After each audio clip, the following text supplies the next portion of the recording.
Hello friends, आप सभी का स्वागत है ईआरएफ फिजिक्स क्लासेस में। आज हम लोग फिर एक नए टॉपिक के साथ आपके सामने हैं। तो ये नया टॉपिक का नाम है व्हीटस्टोन सेतु। ये व्हीटस्टोन सेतु क्या है? व्हीटस्टोन सेतु को कभी कभी हम लोग व्हीटस्टोन ब्रिज भी बोलते हैं। कभी कभी क्या होता है, एग्जाम में इंग्लिश वर्ड ही दे देते हैं, बच्चे बहुत कंफ्यूज हो जाते हैं कि वे लोग व्हीटस्टोन सेतु पढ़े हैं लेकिन व्हीटस्टोन ब्रिज पूछ दिया। तो दोनों एक ही है। व्हीटस्टोन सेतु को ही हम लोग इंग्लिश में व्हीटस्टोन ब्रिज के नाम से जानते हैं। तो याद रखिए, कभी कभी इंग्लिश वर्ड भी आपको याद रखना चाहिए, क्योंकि एग्जाम में इंग्लिश वर्ड ही कभी कभी पूछ देता है तो आप कंफ्यूजन हो सकते हैं। तो इसलिए इंग्लिश वर्ड के साथ साथ हिंदी वर्ड दोनों याद रखे रहिए। तो बात करते हैं व्हीटस्टोन सेतु है क्या। ये इसके पहले हम लोग किरचॉफ्स के नियम पढ़े थे। इसके पीछे वाले वीडियो में किरचॉफ्स के नियम, दो नियम बताए थे, प्रथम और द्वितीय। उसके बाद जो नए टॉपिक का नाम है व्हीटस्टोन सेतु, जिसको व्हीटस्टोन ब्रिज के नाम से जानते हैं। तो व्हीटस्टोन सेतु क्या है? तो हम कहेंगे इंग्लैंड के वैज्ञानिक प्रोफेसर C.F. व्हीटस्टोन ने, इंग्लैंड के वैज्ञानिक प्रोफेसर C.F. व्हीटस्टोन ने सन 1842 ईस्वी में चार प्रतिरोध एक सेल तथा एक धारामापी को परस्पर जोड़कर एक ऐसा विशेष परिपथ तैयार किया, जिसकी सहायता से किसी भी चालक पदार्थ में धारामापी परस्पर जोड़कर एक विशेष परिस्थिति ज्ञात करते हैं, परिपथ की व्यवस्था करते हैं, जिसे व्हीटस्टोन सेतु कह देते हैं। ध्यान से समझिए, व्हीटस्टोन सेतु क्या है। इंग्लैंड के वैज्ञानिक प्रोफेसर C.F. व्हीटस्टोन ने सन 1842 ईस्वी में चार प्रतिरोध, एक सेल तथा एक धारामापी को परस्पर जोड़कर एक ऐसा विशेष परिपथ तैयार किया, जिसकी सहायता से किसी भी चालक पदार्थ का प्रतिरोध ज्ञात किया जा सकता है। इस परिपथ की इस व्यवस्था को हम व्हीटस्टोन सेतु कह देते हैं। ध्यान से इस फिगर को समझिएगा। व्हीटस्टोन सेतु में होता क्या है कि चार प्रतिरोध होते हैं। ये आप P, Q, R और S देख रहे हैं। ये P, Q, R, S एक चार प्रतिरोध है। चार प्रतिरोध के साथ एक हमारा धारामापी, ये कैपिटल G इसको बोल सकते हैं, धारामापी को इस प्रकार विशेष स्थिति में जोड़ देते हैं, विशेष परिपथ में जोड़ देते हैं, जिससे कि किसी भी चालक पदार्थ का हम प्रतिरोध आसानी से ज्ञात कर सकते हैं। ऐसी व्यवस्था को ही हम व्हीटस्टोन सेतु के नाम से जानते हैं। अब बात करते हैं इसकी रचना क्या है। ये रचना में आप देख सकते हैं कि रचना जनरली जो फिगर हम लोग बनाते हैं, उस फिगर के बारे में जो लिखते हैं उसी को रचना के नाम से जानते हैं। तो इसमें चार प्रतिरोध हैं P, Q, R तथा S, जिसमें विद्युत वाहक बल कैपिटल E और दो की हैं, जिसको कुंजी K1 और K2 के नाम से जानते हैं, और एक धारामापी कैपिटल G है। इसको इस तरह से जोड़ देते हैं जिसमें कि अगर हम K1 को बंद करते हैं तो इसमें धारा जाने लगती है। तो इस व्यवस्था को ही हम क्या कह देते हैं? व्हीटस्टोन सेतु। और इसकी फिगर को जब हम बनाते हैं तो इसको रचना कह देते हैं। रचना का एक शर्त है कि P/Q बराबर R/S, यानी कि P और Q का जो अनुपात होगा वो बराबर हो जाएगा R और S के अनुपात से। तो हम रचना में लिखते क्या है कि सेतु की संतुलन अवस्था में चतुर्भुज की किन्हीं दो संलग्न भुजाओं में लगे प्रतिरोधों का अनुपात, संलग्न भुजाओं यानी कि P और Q के जो अनुपात होंगे, शेष दो संलग्न भुजाओं में लगे प्रतिरोधों के अनुपात के बराबर होगा, अर्थात R और S के अनुपात के बराबर हो जाता है। हम लिख सकते हैं P/R, ये हम लिख सकते हैं P/R बराबर Q/S भी कर सकते हैं, या P/Q बराबर R/S, ये P/Q = R/S।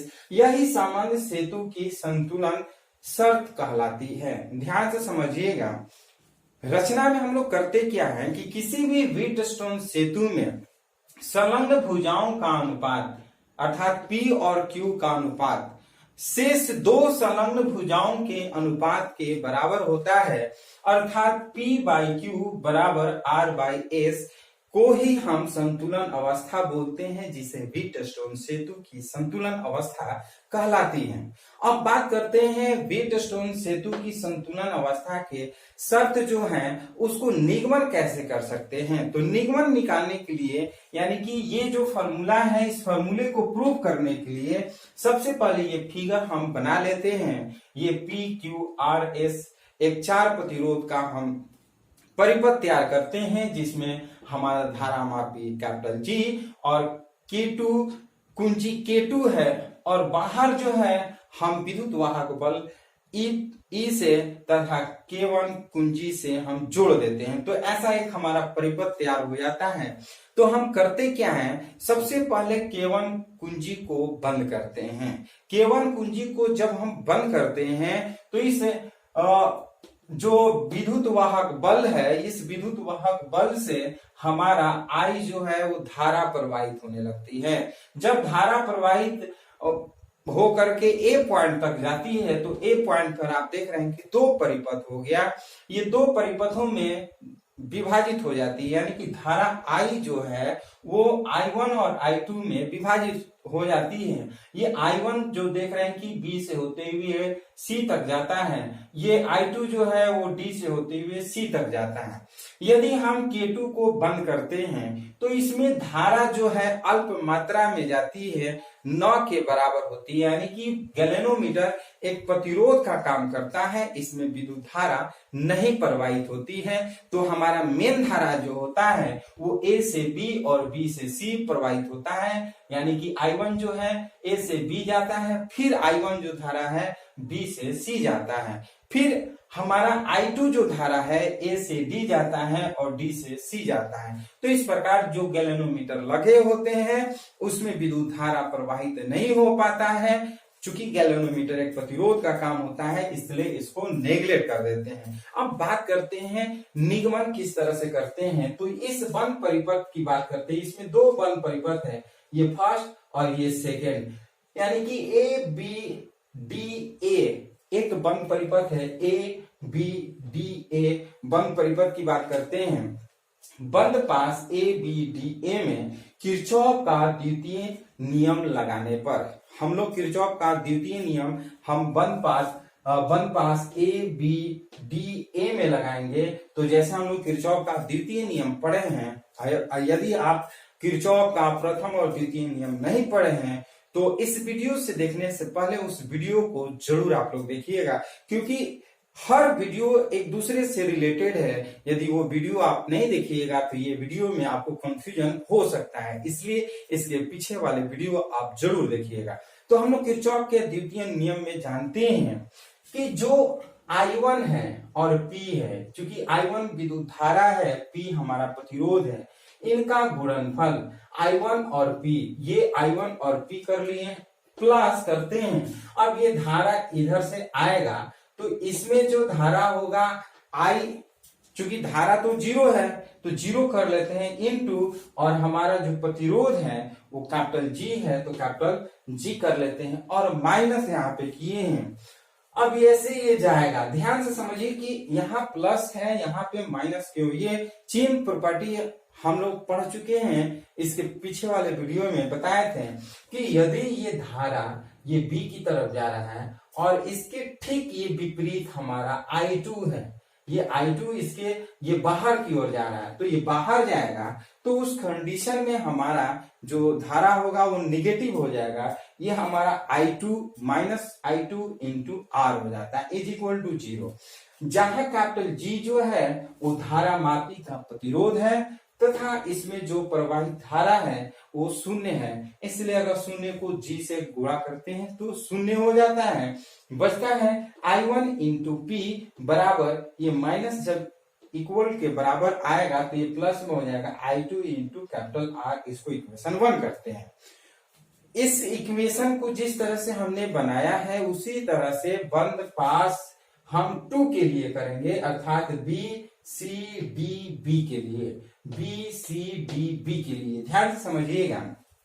इसी प्रकार बंद पास बी सी डी बी में किरचॉफ का द्वितीय नियम लगाने पर जिस तरह से ये लिखे हैं, अब हम क्या करेंगे, I1 इंटू क्यू, और इसके देखिए ये विपरीत है, ये इधर आ रहा है तो ये इसके विपरीत जा रहा है, तो माइनस करते हैं I2 इंटू एस, और ये हम करते हैं इसके लिए 0 into capital G is equal to हमारा 0 हो जाता है। तो चूंकि ये हमारा 0 है और माइनस I2 इंटू एस बराबर के इधर आएगा तो प्लस हो जाएगा, इसलिए I1 गुणे Q is equal to I2 गुणे एस। इसको इक्वेशन 2 कर लेते हैं, और समीकरण 1 में समीकरण 2 से जब भाग देंगे, इसमें इससे अगर भाग देंगे तो I1 गुणे P बटा में I1 गुणे Q is equal to I2 गुणे R बटे में ये लिख लेते हैं I2 गुणे S।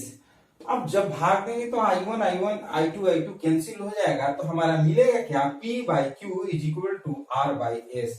P by Q is equal to R by S। यही व्हीटस्टोन सेतु की संतुलन की शर्त है। व्हीटस्टोन सेतु की संतुलन की शर्त क्या है, P by Q is equal to R by S। कब, जब इस तरह से फिगर बना रहेगा तब। तो ये हमारा हो गया। तो हम लोग करते क्या है, सेतु की संतुलन के शर्त के लिए हम 1 5 फर्स्ट के लिए करते हैं ए बी डी। ए की बात करते हैं, किरचॉफ का द्वितीय नियम लागू करते हैं, जैसे आप लोग पढ़ चुके हैं। किरचॉफ का द्वितीय नियम में I1 इंटू पी यानी कि इसकी धारा और इसके प्रतिरोध के गुणा, और प्लस करते हैं इसकी जो धारा और हमारा प्रतिरोध है।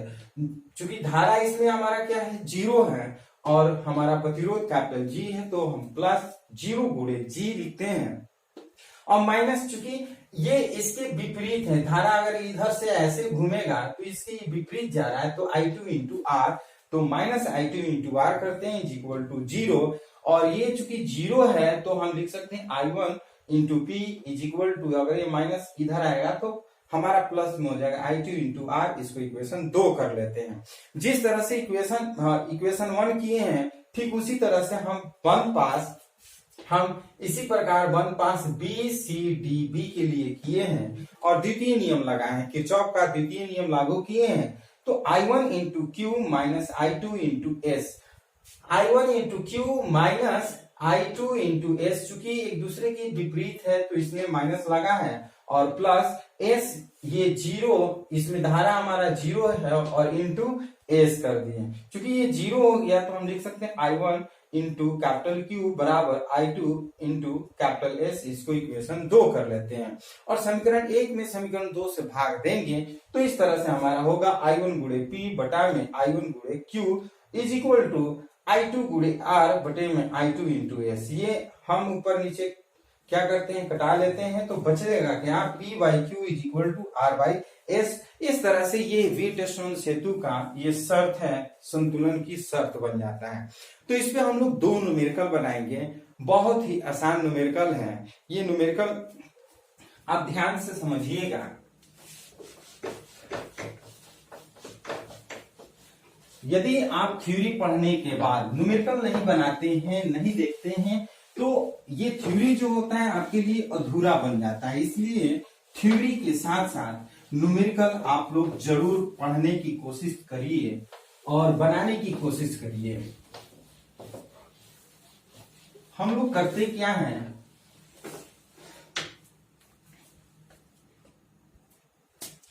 इस तरह से क्वेश्चन है, ध्यान से समझिएगा।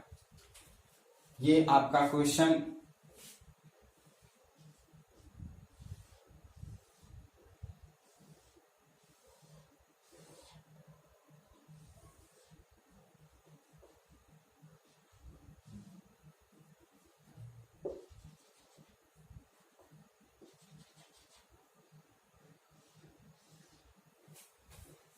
ये आपका क्वेश्चन है, न्यूमेरिकल है। हम ये इस तरह से फिगर बना रहे हैं। ये आपका 6 वोल्ट बैटरी है। ये आपका दिया है 6 वोल्ट 2 6, ये 2 ओम दिया है, ये 6 ओम दिया है। ये आपका X दिया हुआ है, और आपका 18 ये 18 ओम दिया है और ये 5 ओम दिया हुआ है। कह रहा है क्या कि x का मान ज्ञात करिए। चित्र में लिख सकते हैं x का मान ज्ञात कीजिए।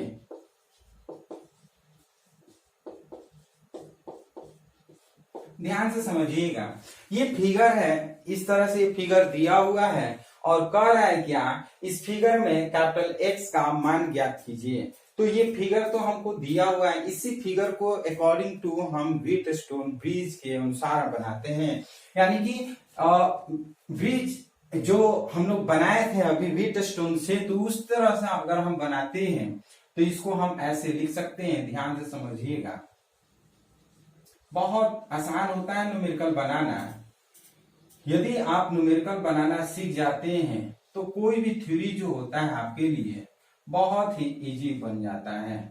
तो ये देखिए हम बना दिए, ये आपका जो फिगर है ये आपका 2 ओम है, ये देखिए 2 ओम और ये 6 ओम और ये आपका x हो गया और ये 18 ओम और ये जो है 5 ओम। ये आपका व्हीटस्टोन सेतु की तरह बन गया और ये 6 वोल्ट हो गया। ध्यान से समझिए, हम कुछ किए नहीं है, इसी फिगर को हम अपर कर दिए, इसको नीचे कर दिए। तो ये 6 वोल्ट, ये 2 ओम ऊपर चला गया और ये 6 ओम हो गया, ये x हो गया और 18 हो गया। सपोज दैट इसको हम P मान लेते हैं, ये Q मान लेते हैं, ये R मान लेते हैं और ये S मान लेते हैं। अभी जैसे हम लोग व्हीटस्टोन सेतु पढ़े हैं, चूंकि हम लोग पढ़े क्या है, P by Q is equal to R by S, R by S, यही हम लोग व्हीटस्टोन सेतु पढ़े हैं। तो यहाँ पे लिख सकते हैं व्हीटस्टोन सेतु के अनुसार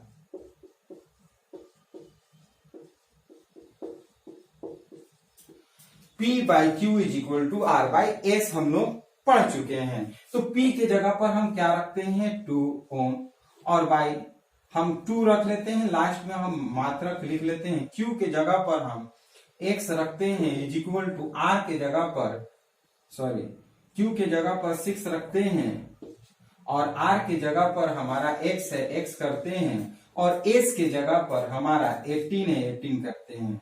तो इसलिए यदि x अगर हमें निकालना होगा तो 18 गुना 36 और बटा में ये 6 के 36 यानी कि x इज इक्वल टू 6 ओम। अब सवाल ये है कि सर ये 6 वोल्ट दिया है, ये किस लिए दिया है? तो हम आपको बताना चाहेंगे कि 6 वोल्ट से हमें कोई मतलब नहीं है। मतलब यह है कि ये 4 प्रतिरोध दिया है, 4 प्रतिरोध में कोई भी 3 प्रतिरोध दिए हो और एक प्रतिरोध का मान पूछता है तो हम व्हीटस्टोन सेतु के अनुसार निकाल लेते हैं। तो ये फॉर्मूला यूज करके हम x का मान निकाल लेते हैं। अब इस 6 वोल्ट दे या ना दे उससे कोई मतलब नहीं है। तो इस तरह से न्यूमेरिकल आपको कैसा लगा? यदि न्यूमेरिकल अच्छा लगा तो लाइक जरूर करिएगा और कमेंट बॉक्स में लिखिएगा कि फर्स्ट क्वेश्चन का आंसर सर 6 ओम आया है। आप लोग भी बना करके कोशिश करिए कि आप लोग से ये 6 ओम आ रहा है कि नहीं। यदि आपसे 6 ओम आ गया तो हम समझेंगे कि आपको समझ में आ गया और कमेंट बॉक्स में जरूर लिखिएगा। तो आते हैं नेक्स्ट क्वेश्चन की बात करते हैं। इसी प्रकार से एक और न्यूमेरिकल बनाते हैं। न्यूमेरिकल बनाना बहुत ही आसान होता है, फॉर्मूले याद हो तो पूछना ही नहीं, आसानी से आप न्यूमेरिकल बना सकते हैं। एक और फिगर की बात करते हैं। क्वेश्चन दिया हुआ है, ये आपको लिख लेते हैं बुक से। क्वेश्चन ये दिया हुआ है,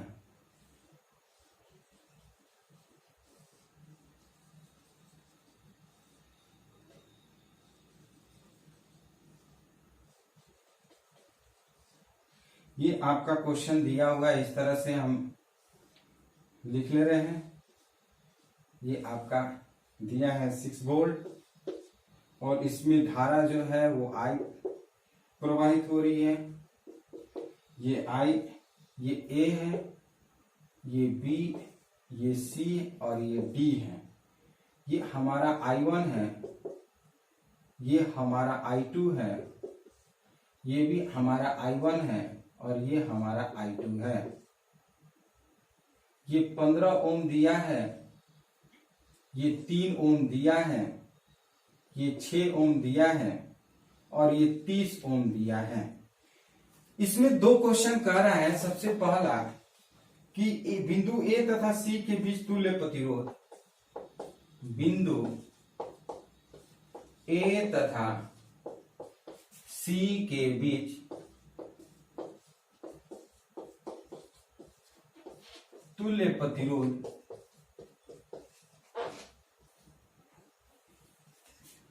और सेकेंड में कह रहा है क्या, धारा I1 और I2 के मान ज्ञात कीजिए।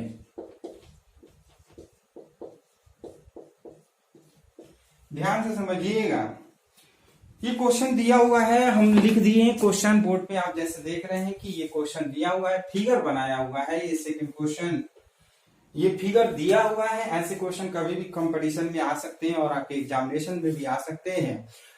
न्यूमेरिकल बनाने में घबराना ही नहीं चाहिए, बहुत ही आसान न्यूमेरिकल होता है, बशर्ते कि यदि आपको कॉन्सेप्ट क्लियर थ्योरी हो जाए तो न्यूमेरिकल आसानी से आप बना सकते हैं। तो बात करते हैं सबसे पहले इस फिगर में आप देख सकते हैं कि विद्युतवाहक बल 6 वोल्ट दिया है और ये 15 ओम, 3 ओम, 6 और 30 दिया है। सपोज दैट इसको P कर लेते हैं, इसको Q कर लेते हैं, इसको R कर लेते हैं और इसको S कर लेते हैं, ठीक। और बीच में भी शायद दिया हुआ है 10 ओम दिया है, बीच में दिया है इस तरह से,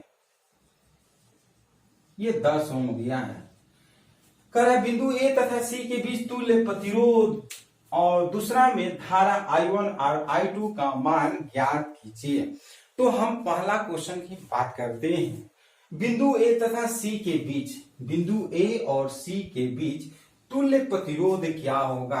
तो ध्यान से समझिए, P और Q एक के बाद एक जुड़ रहे हैं, तो इसको हम ऐसे भी लिख सकते हैं। ध्यान से समझिएगा, हम तुल्य प्रतिरोध की गणना कर रहे हैं। ये हमारा 6 वोल्ट हो जाएगा, ये हमारा 15 ओम और ये हमारा 3 ओम और ये हमारा 30 ओम और ये हमारा 6 ओम। अब चूंकि ये देख रहे हैं कि ये दोनों जो है वो श्रेणी क्रम में है, ये 15 ओम और 3 ओम जो है वो श्रेणी क्रम में है, तो हम इसको फिर फिगर हम बना सकते हैं इस तरह से। ध्यान से समझिएगा,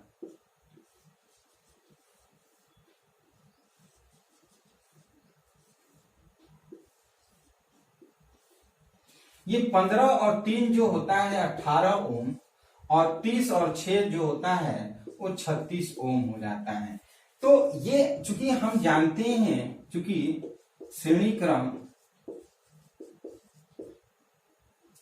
चूंकि प्रतिरोधों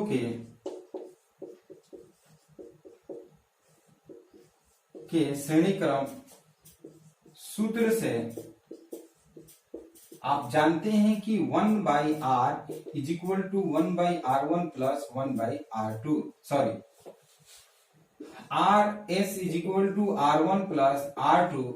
तो यहां पर 15 प्लस 3 यानी कि 18 ओम और दूसरा जो है ये आपका एक और हम कर लेते हैं, एक RS डैश की बात करते हैं, R1 प्लस R2 यानी कि 30 ohm plus 6 ohm is equal to 36 ohm. और आप देख रहे हैं कि ये दोनों जो हैं वो एक दूसरे के समानांतर क्रम में हैं। जब समानांतर क्रम में होते हैं तो हम जानते हैं, चूंकि समानांतर क्रम, चूंकि प्रतिरोधों के समानांतर क्रम सूत्र से हम जानते हैं 1/rp is equal to 1/r1 plus 1/r2 is equal to 1/r1 की जगह पर 1/18 प्लस 1/हम 36 करते हैं। इसका एलसीएम लेते हैं तो 36, ये 2 + 1 यानी कि 3/36, ये कट जाएगा 1/12। सो यदि हमें आरपी निकालना हो तो ये आपका 12 ओम। तो ये पहला क्वेश्चन का जो है वो हमारा आंसर मिल गया। आरपी इज इक्वल टू 12 ओम, यानी कि ए से सी तक का जो विद्युत प्रतिरोध होगा, बिंदु ए तथा सी के बीच जो तुल्य प्रतिरोध होगा वो 12 ओम हो गया। तो इस तरह से हमारा ये बन गया। अब हम सवाल करते हैं कि ये जो है सेकेंड क्वेश्चन की धारा I1 और I2 के मान ज्ञात कीजिए। तो ध्यान से समझिएगा, आप भी इस क्वेश्चन को बनाइएगा अपने से कि किस तरह से हम बना सकते हैं। ये प्रतिरोध किस क्रम में जुड़ा हुआ है, जैसे हमने बताया कि ये श्रेणी क्रम में जोड़े हुए हैं और श्रेणी क्रम में जोड़ करके इसको पहले हम सॉल्यूशन किए तो ये 15 3 18 ओम आया है, 30 और 6 36 ओम आया है और ये दोनों को समानांतर क्रम में जोड़े हैं तो तुल्य प्रतिरोध हमारा 12 ओम आया है। आप भी बना करके अपने कॉपी पे ये देखिएगा कि 12 ओम आया है कि नहीं। यदि 12 ओम आया है तो जरूर आप कमेंट बॉक्स में लिखिएगा सर इस न्यूमेरिकल का आंसर मेरा भी 12 ओम आया है। तो हम समझेंगे कि आप भी घर पे इसको बनाए हैं, आप भी इस क्वेश्चन को समझ लिए। तो अब हम लोग सेकेंड क्वेश्चन की बात करते हैं। सेकेंड क्वेश्चन इसमें जो है वो कह रहा है कि धारा I1 और I2 के मान ज्ञात कीजिए। तो हम इसको मिटा रहे हैं, ध्यान से समझिएगा। हम लोग सेकेंड क्वेश्चन बनाएंगे। सेकेंड क्वेश्चन आप लोग भी कमेंट बॉक्स में जरूर बना करके आंसर बताइएगा कि सर सेकेंड क्वेश्चन का हम बनाए हैं तो इतना आंसर आया है, हमें पता चलेगा कि आप लोग इसको भी सॉल्व किए। तो I1 और I2 का मान ज्ञात कीजिए। करना है, आप जैसे जानते हैं कि ये जो I है इसमें दो भागों में बढ़ गया, क्योंकि हम लोग जानते हैं कि जो धारा है, धारा यहाँ पर जो है वो I1 और I2 के रूप में बढ़ चुका है। हम जान रहे हैं क्योंकि कुल धारा I is equal to I1 plus I2। ये I जो है वो किस में बढ़ गया है, I1 और I2 में बढ़ चुका है जैसे क्वेश्चन में दिया हुआ है। और हम जानते हैं ये कुल धारा है और हम जानते हैं कुल धारा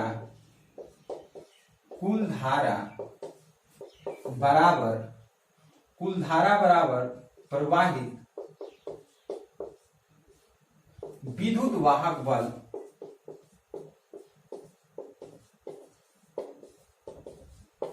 बटा में तुल्य प्रतिरोध।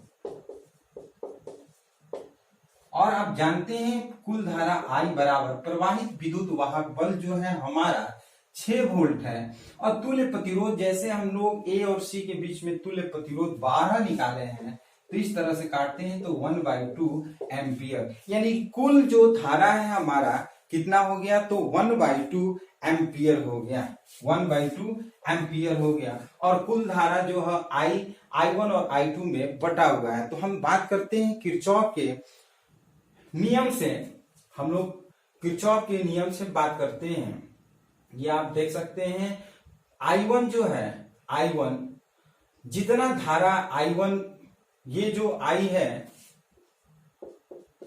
I1 जो है, I जो है ये I1 और I2 में बढ़ जा रहा है। तो इसको हम लिख सकते हैं, क्योंकि ये दोनों जो I1 और I2 है सेम अनुपात में बढ़ रहे हैं, तो इसको हम इस तरह से भी लिख सकते हैं। इसको लिखेंगे क्या, ये I1 और I2 जो है वो समानांतर क्रम में, चूंकि I1 तथा I2 समानांतर क्रम में है, अतः I1 और गुणे P कर लेते हैं इज इक्वल टू I2 गुणे ये R है तो R कर लेते हैं, और I1 इंटू P के जगह पर हम 15 लिख लेते हैं और I2 और इंटू R के जगह पर 30 लिख लेते हैं। तो ये 15 दूना 30 यानी कि I1 जो है वो क्या हो जाएगा 2I2, ये आपका देख लीजिए I1 जो है ये आपका 2I2 हो गया। इसको इक्वेशन 1 कर लेते हैं और लिखते हैं क्या है समीकरण 1 से। समीकरण 1 से हम देख रहे हैं कि I is equal to I1 की जगह पर 2I2 कर लेते हैं और प्लस I2 कर लेते हैं और I की जगह पर 1/2 इज इक्वल टू ये 3I2 कर लेते हैं। इसलिए I2 इज इक्वल टू हमारा 1/6 एम्पियर हो जाएगा। और यदि हम I2 का मान समीकरण 1 में रख रहे हैं, ये समीकरण 2 कर लेते हैं, इसको कर लेते हैं समीकरण 2 से। समीकरण 2 से करते हैं तो I1 is equal to 2 into I2 into I2 है और 2 इंटू क्या करते हैं I2 के जगह पर हम 1/6 रखते हैं। तो इसलिए I1 इज इक्वल टू, इसको हम डिवाइड करते हैं 1/3 एम्पियर। तो हम क्या करते हैं